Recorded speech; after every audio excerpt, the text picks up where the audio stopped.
Welcome to the Utah Street Banter Podcast. Welcome, everybody, to another episode here on the Utah Street Banter Podcast. I'm Cody. Along with me, like always, is Elijah. What's up, man? Not much. How are you doing? Oh, good. Another beautiful day in paradise. You know, we had Memorial Day yesterday, so that was a good baseball day. Yeah, you know, absolutely. and everybody, of course, had off from work too. Not everybody. No. I put in my 8 hours. I worked a little bit. I'm sure you did. A little bit. You know, I had to throw a couple of baseballs here. Oh no. Yeah, gotta love it. But did you get into anything over the weekend? Or not? Oh yeah. I mean, I went to the beach on Sunday, and that was a hot mess. There's so many people. It's the first time. Was it hot enough?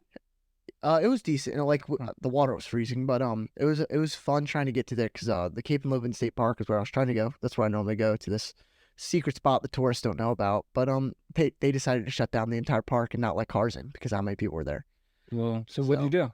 We just drove around and eventually find a place, and I pulled in, and it just so happened that the Harmons, a family, Yeah, we've known forever, all of them were at the beach, and they saw me and spotted at the car and yelled at me, and they said that we're backing out right now, Yeah. and we'll let you take a spot. So that's pretty good. For those of you watching the video, you see I just ripped my cord on my hip. So let's try to. Yeah, that's how violent that was, right?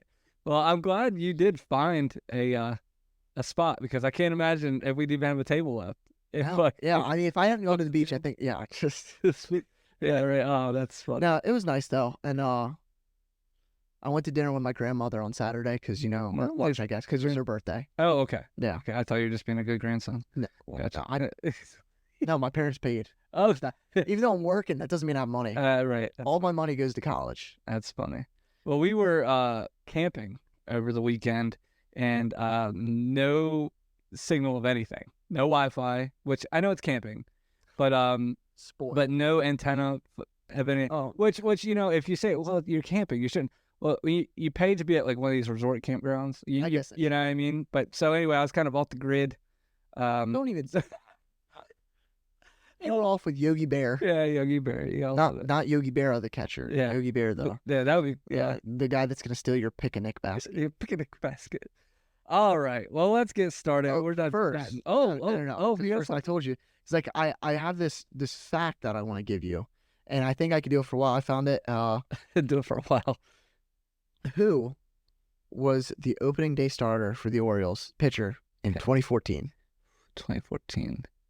2014. That's 10 years ago. Man. Zach Britton. Chris Tillman. Oh, I thought you were going to check.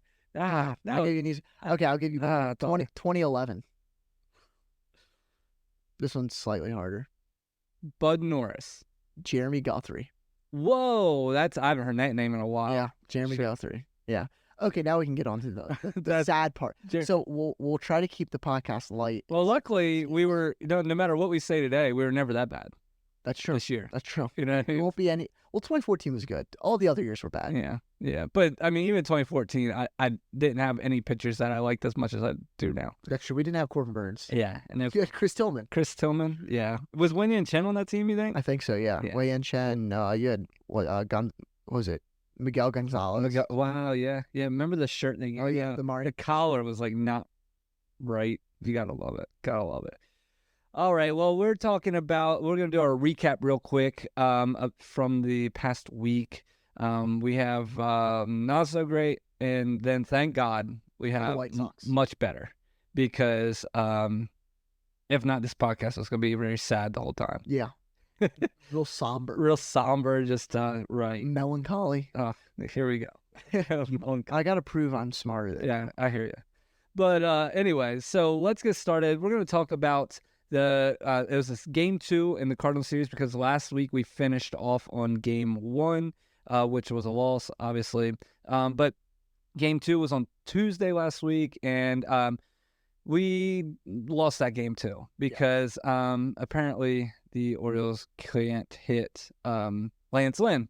An 89 mile an hour fastball is just impossible from a dad bod guy. Yeah, my man.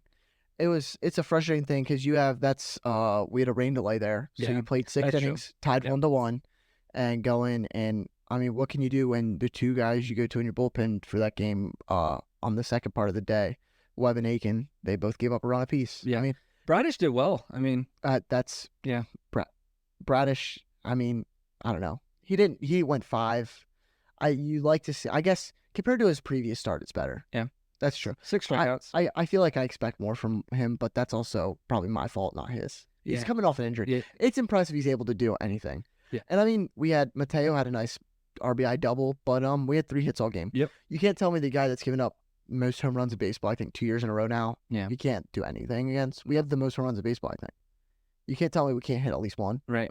I agree. And Jorge Mateo's your firepower. It was very frustrating. I mean, it was like I said, sometimes you watch this team and you love them, and sometimes you watch them and you're like, they just didn't come to play today. Yeah. And that's the difference that I think from this year to last year, and it might change. I mean, it was just So, but I mean, I don't want to be all down because obviously we do get better throughout the week. But we got to hit Game 3 real quick. Game 3. Game 3 was another rain delay. Again, it was the same day. And we ended up obviously losing this game. John Means started this game. Yeah. But just frustrating. I mean, he only went 3 innings pitched, which is for 2 reasons. The rain delay and he's hurt. Yeah. And from what it sounded like from the post-game interview from Hyde, is that he was getting taken out after the 3, no matter what. Which is why I know I'm probably not the only one that thought this, that Irvin maybe should have been the one to pitch the second part of Game 2, because you had, 3 innings left. Let Irvin go those 3 innings and let him just try to finish out the game. But I think they knew this was going to happen, so they saved him for this. And, Means' elbow's acting up again, which just sucks. Yeah, it might be over, bud. This is one of those things that this is when you also start thinking about the people part. This may be his career. Yeah. Which is really, really sucks. Yeah. But I mean, how many times do you see someone get Tommy John twice? Yeah, not very often. You just hope it's something else. Yeah. But I mean, we'll see. Yeah, I mean, and then another issue there is, I know you're talking about Irvin, is fielding was just atrocious. Oh yeah. I mean, man, Henderson had an error. McCann, it was just a lot going on. McCann, I need him to do a little bit more for me. His hitting's nothing. And another issue I'm having is he threw a ball the other day into center field on a stolen base, and I'm like, come on, man, how you overthrowing Mateo, who probably can jump 10 foot? I mean, you know what I mean? Like, but it was just, like I said, just frustrating. It's one of my biggest frustrations with Hyde is the amount of time that McCann plays. Mm-hmm. When you have probably the best catcher in baseball offensively and very above average defensively, like why? Right. Why is it? And I get, okay, you played the 2 games. Well, the first game was 3 innings long. I don't think, or not even, I don't know, something like that. It's like, what? I don't know. McCann plays way too much.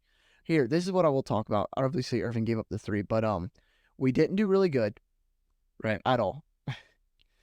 We scored 3 runs early in the game off of a couple singles and a ground out. They were in the 3rd inning. And then I'd just like to talk about the 9th inning and what happened there. Were you watching this game?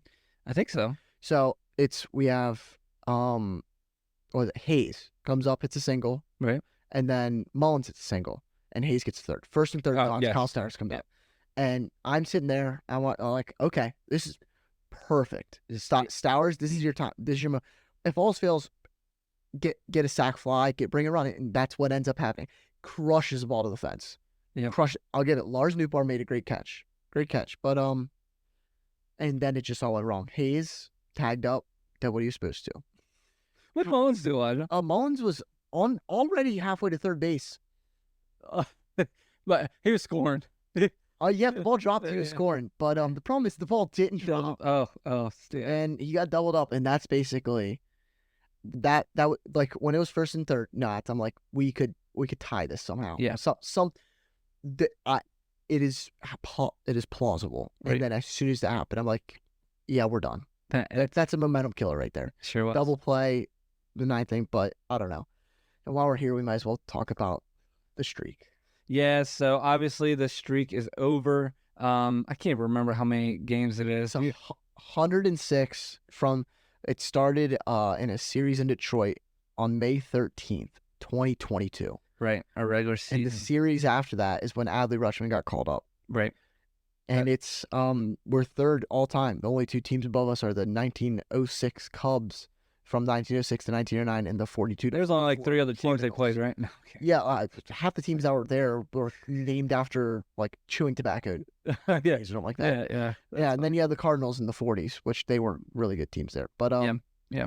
It's just, I think, even though we did suck, it is impressive to think that you can, even 2-game series, 3-game series, how easy it is just to kind of go in a 3-game lull. This is the first time we lost 3 games in a row all season. Yeah. Right. And it's hard, it's crazy to think that to do this, you can't lose more than 5 games is the most you can lose. Yeah. Like 4 or 5, like, that's impressive. Yeah, you're absolutely right. Yeah. I mean, I remember the time where I think it was 21 or something like that. We had that 20-game losing streak or something. Absolutely. Like that was depressing. Yeah. We're definitely in a much better spot. I mean, like I said, we lost 3 games in a row. We thought the world was falling. You know what I mean? So, it's over. We're done talking about it. Maybe in 4 years from now, we'll be like, hey, we beat it. But we'll see. We haven't been swept since we ended it. So yeah, right. It's a new one. Started a new one. Absolutely. Well, good news, everybody, is we went from playing a Cardinals team that I did not think was very good. I still don't think they're very good. I will just say, though, I've looked at it, and I've heard from a lot of Cardinals fans that they play amazing against good teams, but they just can't beat anybody else. So it's not just us. Yeah. The Cardinals they play to their competition. Right. Well, then we went to Chicago to play the White Sox in a 4-game series, and it could not have been a better time to play the White Sox.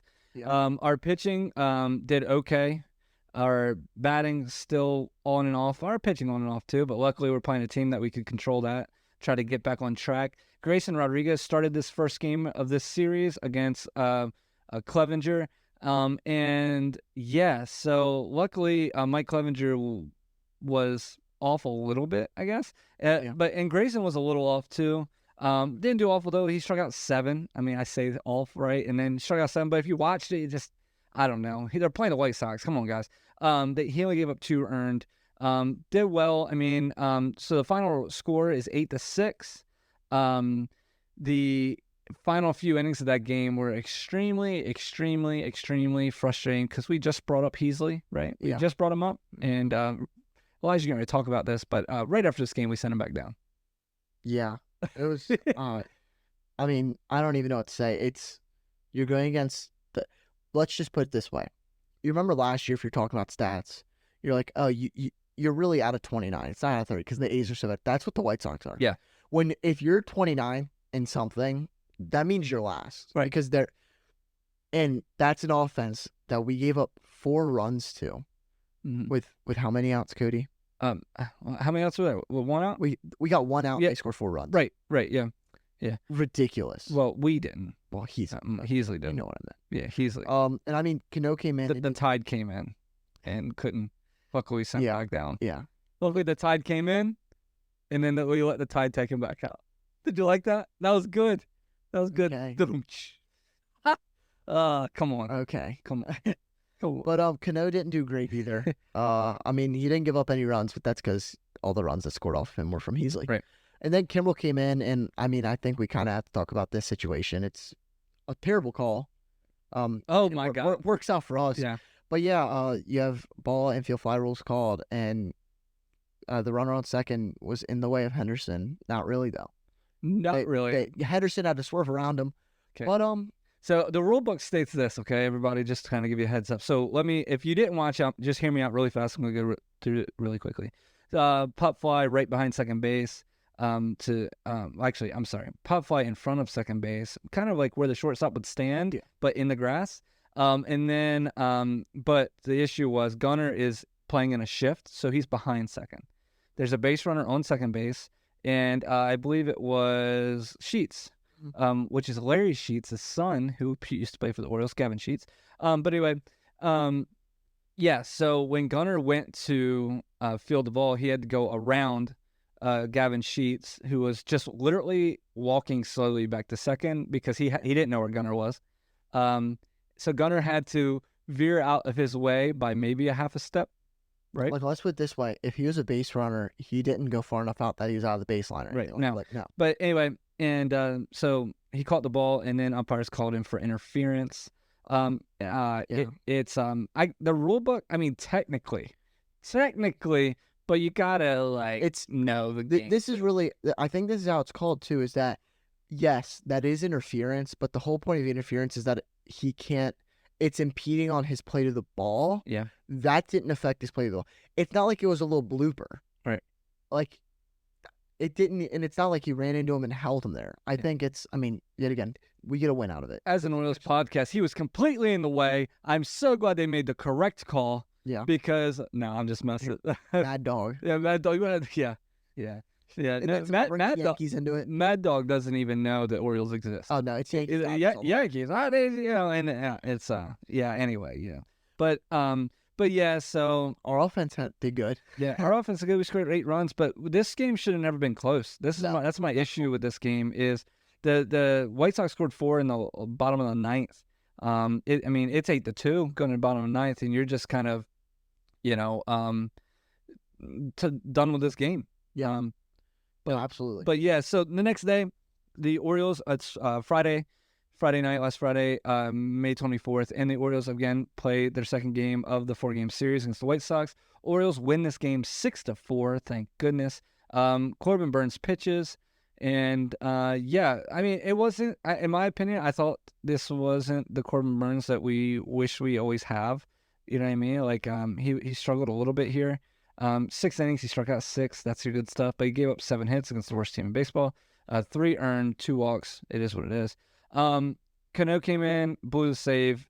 Didn't blow a save. It was the 7th. He blew the save. I mean, he got the win still. He did get. He did the way to Which be. is a useless stat. I'm trying to be. No, I gotta say. No, I'm kidding. Coulomb and Kimbrel did good though. Coulomb did really. Another save. Yeah, Kimbrel looks good right now. Yeah, he's doing good. I like it. But they did go against. I think it's Chris Flexen. Yeah. And he went 4 2/3, gave up 4. Yeah, I mean, Rutschman had a really nice at bat. Came in, got a pinch hit single for 2 runs. That's really what sealed the deal for us. Henderson had a 17th homer. Yeah. It's great. I don't know. It's an okay game. Yeah, I mean, that's kind of how I feel about this whole series. Like, yeah, we did what we were supposed to do. Yeah. Yes. Our pitching isn't keeping up. Yeah. Which is not what we're used to. Yeah, that's true. But the next game we also won. Yeah, we also won, and I actually was kind of happy with this game here because I was hoping that with all the pitching injuries, I think we'll talk about that a little bit later, that we'd give some of our guys that proved to us that they pitched well out of the rotation back a spot. This is a game. This is Saturday's game against the White Sox, and we had Albert Suarez start this game, which I was really thrilled with, and he did great. I mean, he went 4 innings, gave up 2 hits, 3 strikeouts. The issue with this one is he just pitched like 2 days ago.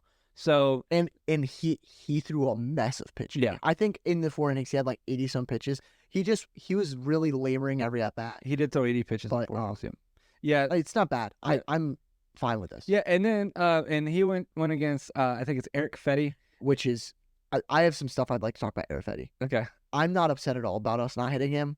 He's done really, really good this year, and he did okay with the Nationals in 2022. And last year he went to the KBO, the Korean Baseball League. Yeah, right. He won the Choi Dong-won Award, which is the KBO equivalent of the Cy Young Award. First foreign starter to ever win that, and he also won the Triple Crown in the KBO. Are you serious? Yeah. Like batting? No. What's the Triple Crown? Oh, there's a wins ERA and strikeouts. Oh, really? Oh, I didn't know. I thought I was getting real impressed. Oh, we got Ohtani over here. No. Yeah, he best pitcher in Korea last year.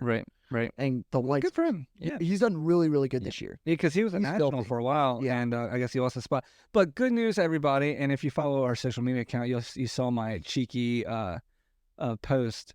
It's good news. So Albert Suarez was doing so good, and luckily, for the White Sox's sake, we brought in the Orioles bullpen, and the White Sox are like, thank God, because Keegan Aiken comes in there, gives up his 3 runs in 1 2/3 innings, just like they do, because that's what like I said, that's what we do. You know what I mean? We let every team right back in this game. But Dylan Tate did good. Yeah, I'm trying to be negative Two right and a now. third, 2 1/3 scoreless. My man Dylan Tate give one inning scoreless. Yes, Sino Perez was great. Yeah. Dylan Tate, real quick. I was all over him at the beginning of the year. Really hyped him up. He came off a little slow, probably because he hasn't pitched in a whole year. Yeah. But he's starting to get back to kind of what we expect. I mean, remember, guys, he's not Zach Britton, but and he's not Batista, but he's a good middle relief pitcher. Middle reliever, semi-high. That's what we need, right? But really, what helped us here is our 8th inning. Yeah. Ryan O'Hearn, Anthony Santander, and Westbrook all homered. Not back to back. No. I mean, yeah. It was really, really good. Really great inning. It was 3 home runs in 1 inning. I was pretty hyped about that. Yeah. I mean, like I said, this game was just so frustrating to watch because I don't know. I know we won. We need to be happy about it, and it's just you're looking and if you take one big inning away, we lose, and just about all these games. One wrong. Yeah, and one big inning. Luckily, we got them. Luckily, they put what's that relief pitcher they got Kopech in? Kopech. Because we loved batting against him, which is crazy. Jordan Westbrook's home run, that pitch was like 99, 98, 99, and he just takes it the other way over the fence. It's pretty impressive. Moving on to Sunday's game against the White Sox. This is our final game of the series, and this is how we swept them. We went 4-1. Kyle Bradish pitches. He pitched okay, I think, right? I don't know. My man throws a no-hitter all the way up to the 7th inning, through the 7th inning. Issue with him is he just came off a pretty serious injury, and he went 7 innings and pitched 103 pitches. My man was done. Yeah. But guess what happened after he came out? Oh, I know exactly what happened. When Danny Clem comes in and first batter and gives up a home run. Yeah, and it's a good time. Yeah, and because the only hit the whole team gave up. And that's what our relief pitching does. Yeah, I say that, and then your argument is, well, that's literally the only hit they give up. Yeah. I know, I get it. But I'm watching this game, and first batter like, here we go. Solid team. Yeah, there we go. Yeah, but I mean, Cano and Kimbrel did good. They've shut down the rest of the lineup. Yet again, they should. I tell you, Kimbrel's on this streak right now. Like one day, we're gonna talk about like we're talking right now how good he's doing. And then the next week, where he gets you're like, why is he on this team? So, at least with Cano, you know what you're going to get. Cano, when he comes in, most of the time he did in this game, he's going to walk one. He's going to get into some serious situation that you're like getting gray hair over. Then he gets out of it. Yeah. So, So, you got anything on this game? Yeah. I mean, our offense did nice. Adley had a nice 2-run home run. Kowser's home run I was impressed with. Nice oppo shot. Yeah. I don't know how you hit that out. That's amazing. I mean, I can't do it. No, you can't do it. If I could do it, I could probably do it. Oh, shut up. And then Ryan, I about said Ryan McKenna, James McCann. Oh yeah, he had a sac fly. It was weird. Hold on one sec. I was watching a Giants replay. It was weird to see Ryan McKenna running around the bases with orange and black on, but it wasn't black and orange. Yeah. It was. You know what? At least he's not on he's not black and orange. He's orange and black. Orange and black. We're black and orange. Okay. Sorry. Get that right. I don't even know what that means. I just made that up. I don't know. Yeah. So I cut you off, but you could talk about McCann. He had a sac fly. That was really it. I was just noting that he had a sac fly. Way to put some positivity on his name. But you know what? The next game, Memorial Day. So yesterday, oh man, what a good day. Real quick shout out to any fans that were at this game. You guys packed that place out. It looked great on television. Man, 50 television. Looked great on that television. You know, I taped it. You know, I'm kidding. It's the record. No, it looked great on TV. So you got me there. That was funny. You caught yourself. You knew exactly what I was going to tell you too. I don't know why I said television. But anyway, So we go against the Boston Red Sox, who came to town.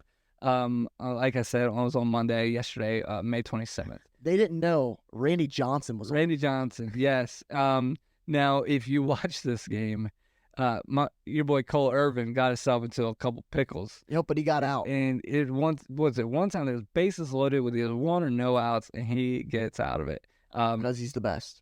Yeah. Anyway, Cole Irvin goes 5 innings, gives up 4 hits, 3 walks, 6 strikeouts, did pretty well. And they went up against Criswell. And Cooper Criswell, man, he didn't really have it. He didn't really have it. So it seems like the whole team didn't really have it this time. No. I mean, you had him and then Brad Keller. Both of them kind of gave up quite a few runs. Both went 4 innings for them. So, here's what I'm thinking is the Red Sox were like, when Brad Keller came in, like, you got this. Yeah, see how many runs you're going to give up because they didn't bring anybody else and they didn't waste any pitching. Now, us on the other hand, we brought in our new pitcher, Vieira. I'm not saying his first name. I refuse to.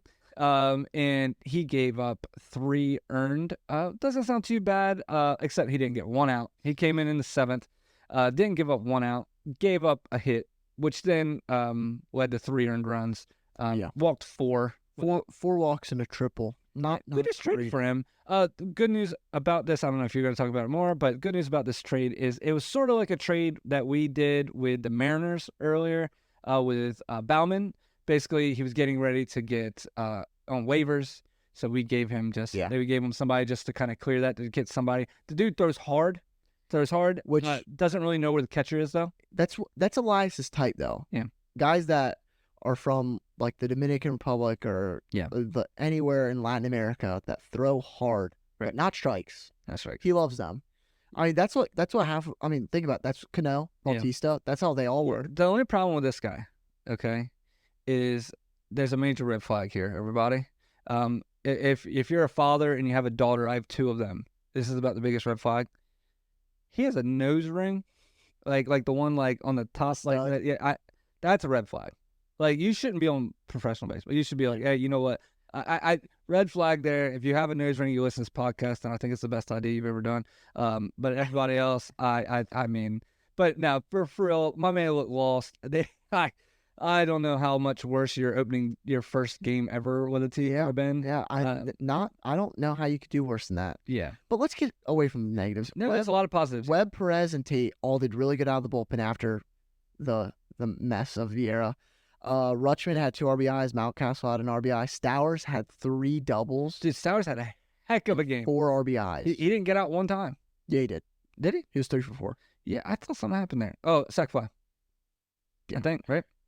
So I could totally wrong, guys. No, sac fly wouldn't be like it would be 3 for 4. Yeah, it would. You gotta. I don't know. I just know. I made the Instagram post. He was player of the game, and I know he was 3 for 4. No, I believe you. Absolutely. Mullins had a nice triple, 2 RBIs, and then the most important part of the game, we had an in-person hot dog race. We did have an in-person hot dog race, and who won that race, you said? I'm pretty sure it was Relish. Pretty sure it was Relish. Yeah. So good for all the Relish fans. So, I mean, I know me and Cody, we don't root for Relish. We're legit. I mean, we got hot dog races. The next thing is we're going to have 3 squatting crabs at the pitcher's mound. 3 squatting crabs. You got to guess. Out the center. You got to guess which one the ball's under. That would be hilarious.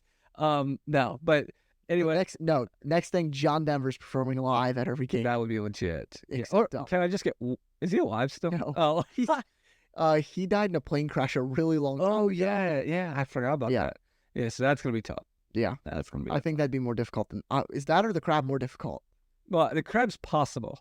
Like, I guess it's true. The other one would be. Yeah, but a little scary. Yeah, but that's pretty much all of our recaps here. Yeah, the one good thing I want to talk about last night, real quick, yesterday, is we score 11. We win 11-3.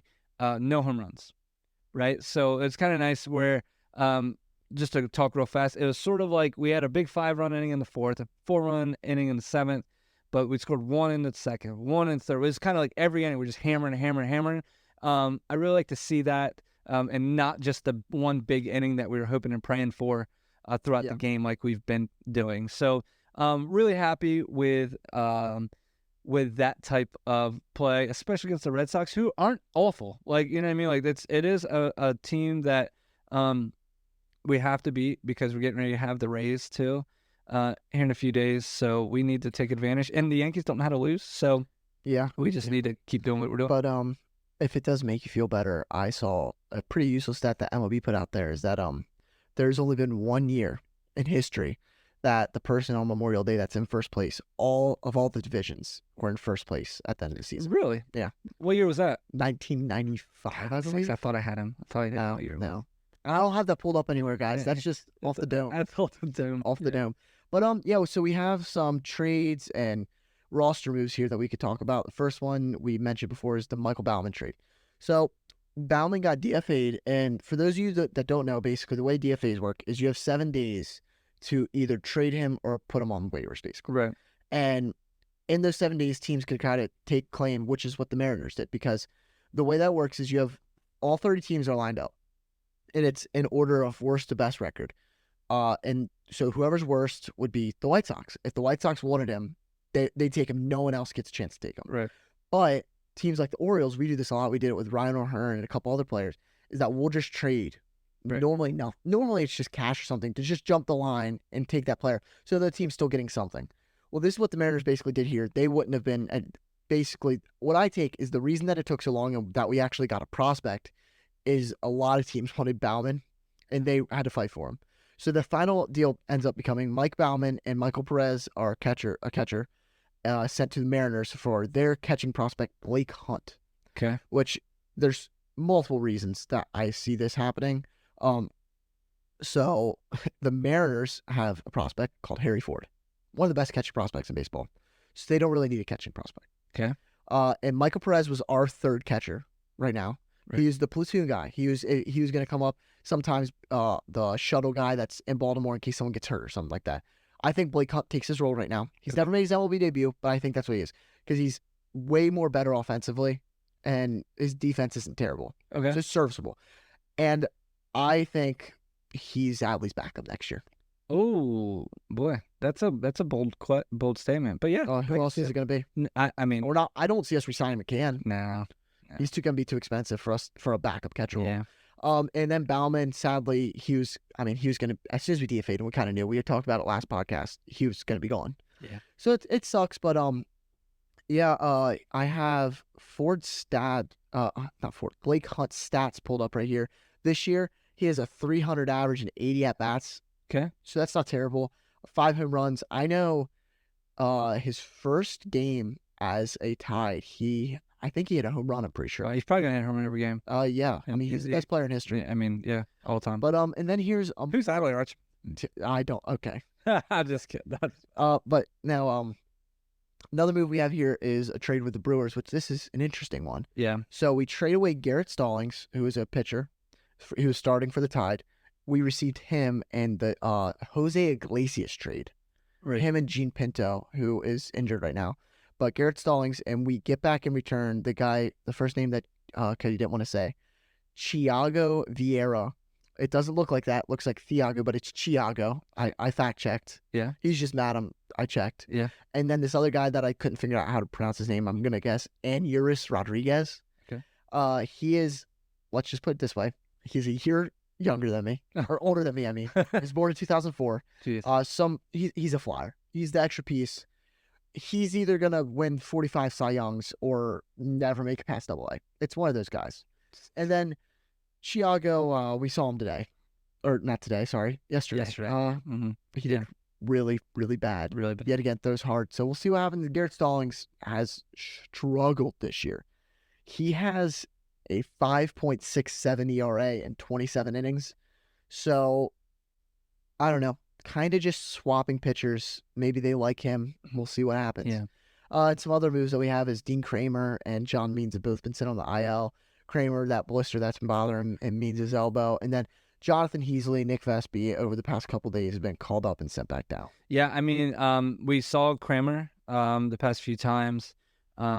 Looking at his hand, looking at the blisters. So I think he just needs rest. I think is the right thing to do. Luckily, it's nothing like mechanical. Means is kind of devastating because, like I said, he might be done for the season. Might be done for Like, I don't. You hope it just needs rest. Yes, we can't push this. Jonathan Heasley is the worst pitcher of all time, and I'm just kidding.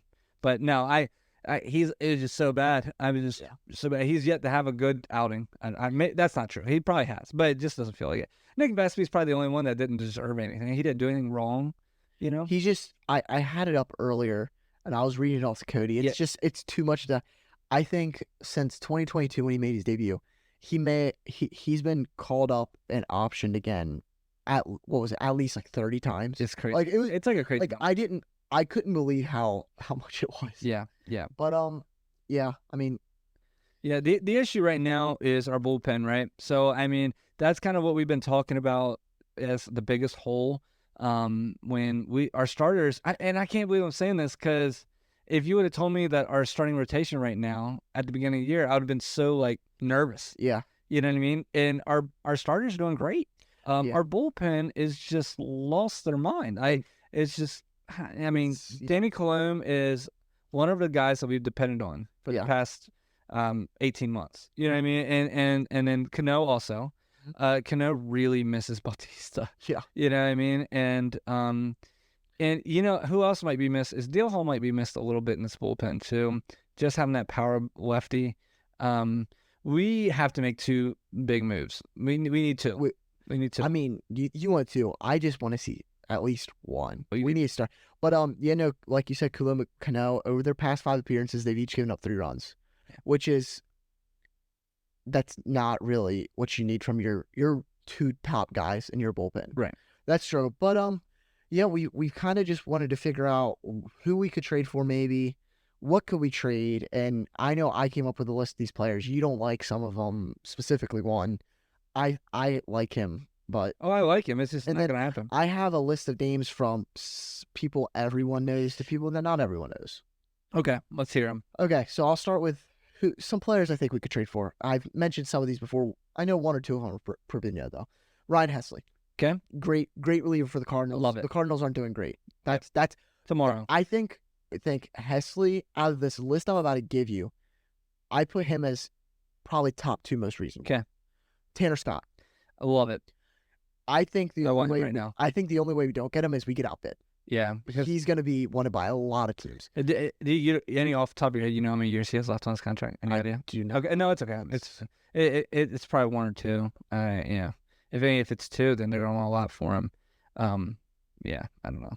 Yeah, he's a free agent in 2025. So this is his last season. Okay, so that would be hard. So that's actually going to hurt the Marlins a lot. Yeah. Wow.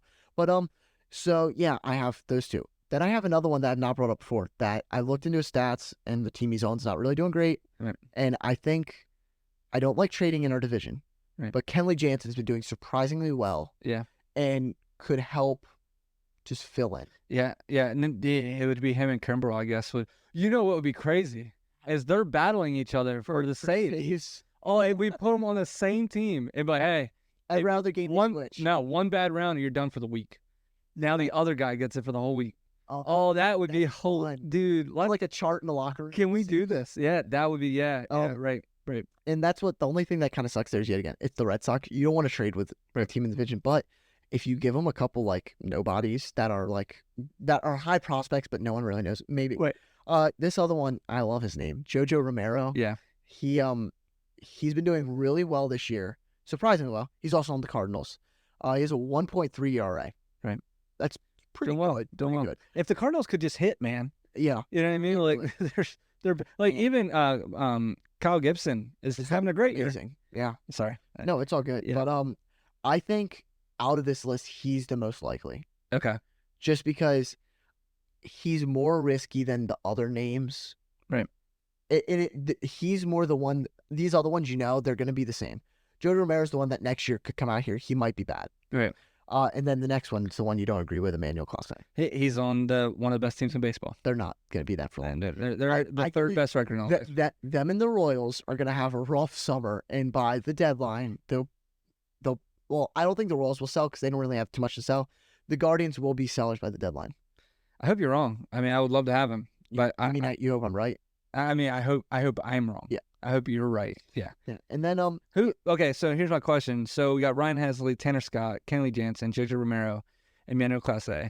Who do you put on your trade block? Like who are we getting? I was talking to my dad about this before because I was asking him. I just went off and asked him. He's not as in depth as we are about this, but I was like, who on the active roster would you on the 40 like our active 26 man of position players? Who would you trade for a Libra? He said people I'm not thinking. He said Santander and Hayes. Okay. This is my thing. And this is what I told him. I don't see them getting traded. They're key to the locker room. I think the Orioles rather than walk in free agency but I could be wrong. I think if anybody gets traded out of those two, it's Santander, 100%. Just because of his stock right now. Yeah. He's doing well. And so here are the major leaguers that I think I have two of them that are. I guess I have three. One's currently, but Cedric Mullins. Yeah. If he heats back up, Yeah. He just has to eat back up. Right now he's worthless. and there's one player of the five that I listed that he'd be traded for, Tanner Scott. Yeah. I've said it before. The Marlins want him for some reason really badly. They've been asking for him since 2021 for trades, and he's obviously got worse and worse since then, but he's still a viable piece. Ramon Arias. Okay. I think that one kind of speaks for itself. Yeah. I mean, we might get like a bucket of used baseballs for him. Like maybe not a bucket. Maybe like you know how like if you buy a bucket of used baseball, they never fill it up all the way. It's just the cardboard box. It's like got the Yeah, you're right. But yeah, what are the cheap ones? Like the rubber cover. Oh my God. Not even like the Walmart brand. Yeah. And then Kyle Stowers. Yeah. Oh no, man, that one hurts, especially after today. Or after yesterday. I'm gonna be honest. I think the only reason he's here is to get traded. Yeah. I think he's just his trade stock is just going up right now. You think they were trying to do that to Kerstad too? I don't. Just seeing who. I think Kerstad came up and he struggled in the limited at bats he got. Very limited. I think they didn't want him here because they couldn't give him at bats. Yeah. I think they brought Stowers because they could afford to not give him at bats, and they're like, well, if he does perform, we can trade him and always just bring Kerstad back. Right. Yeah. You're not wrong. And then speaking of Kerstad, I also have him on here. I think if he's getting traded, it's not just for like say you want Jojo Romero, it's him and another prospect or something like that. We don't give Kerstad up for just one guy. Yeah. Kerstad's got too much potential for a reliever. Yeah. I mean, that being said, like a trade that I go back to that's really I feel like messed up the market was when the Rays and Guardians traded last year, and Aaron Savali got sent to the Rays for Kyle Manzardo, their top first baseman prospect who's just debuted a couple weeks ago for the Guardians. I think that was ridiculous. Kyle Manzardo's supposed to be really, really good.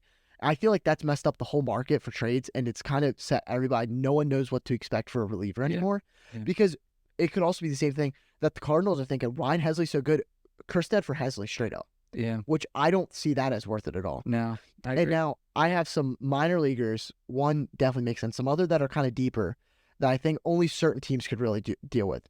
First, I'll start off Connor Norby. Okay.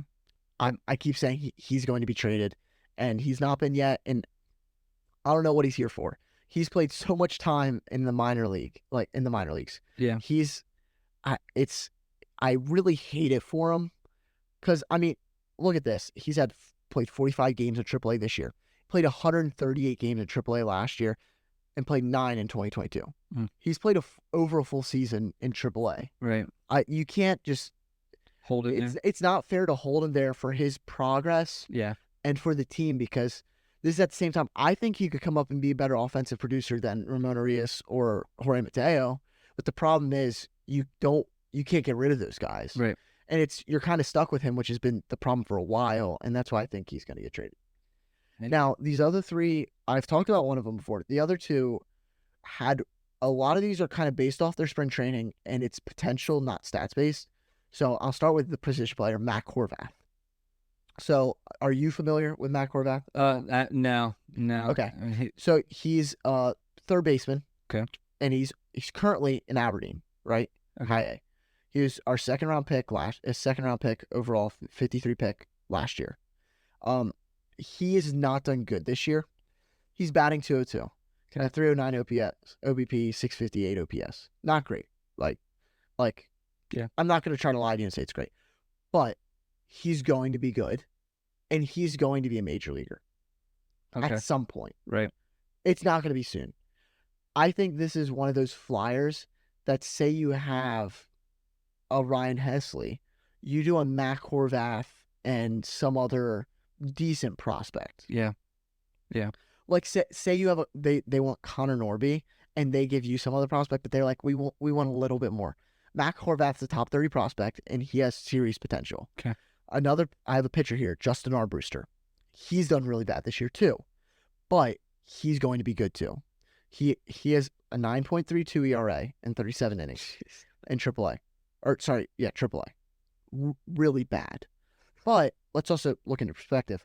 Last year, he had a 2.47 ERA in 60 innings at AA. Right. So I think it's just adjustment. Yeah, he is going to be good. Trying to get used to that new competition. This is another guy that if say we take a reliever, they want a pitcher that could come up next year.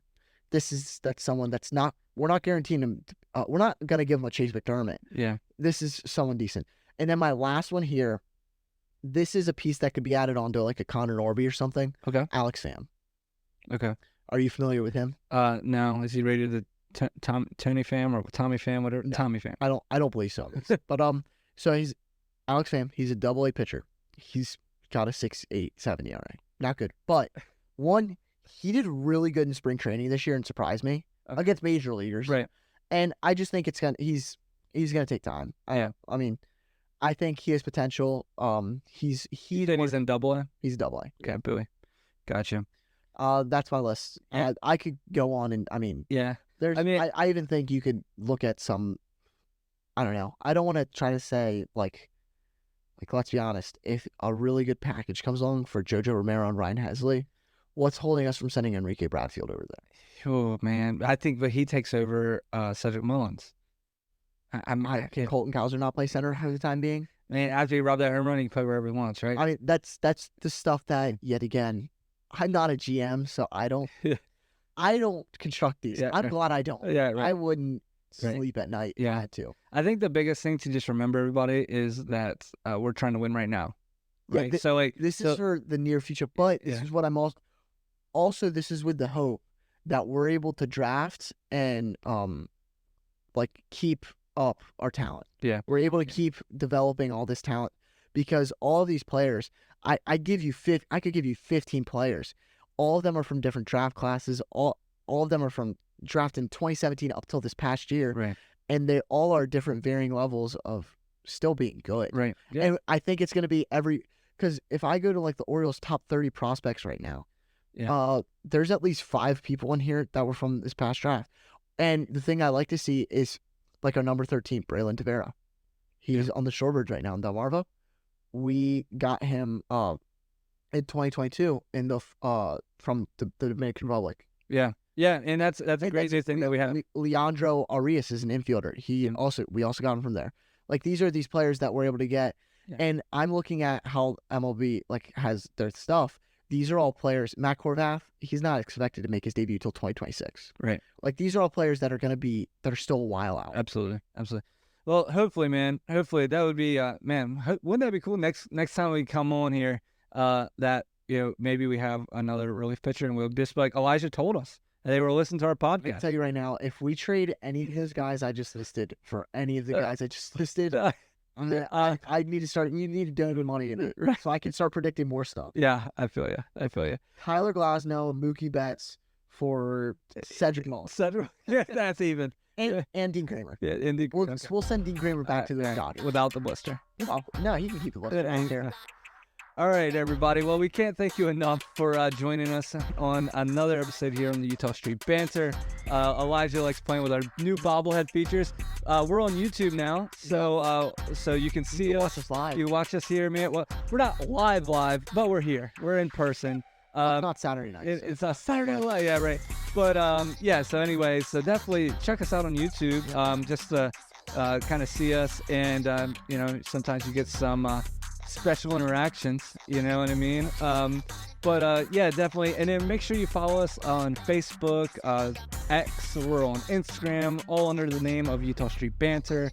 Like always, if you can shoot us a like on our Apple Podcast or Spotify, give us a 5-star rating. It just helps us be able to shoot us out to more people. Yeah. And like we always say, if anybody has any questions or reach out to us on any of those. We'll definitely try to. Just want to talk about something with just us and don't want us to I'm always down for a debate. Yes. So yes, absolutely. But anyway, thank you all for joining us. Next week, we might have a special guest, so we'll have to see who we can get on here. How about that? All right, guys, have a great day, and we'll see you next week. Go. See ya.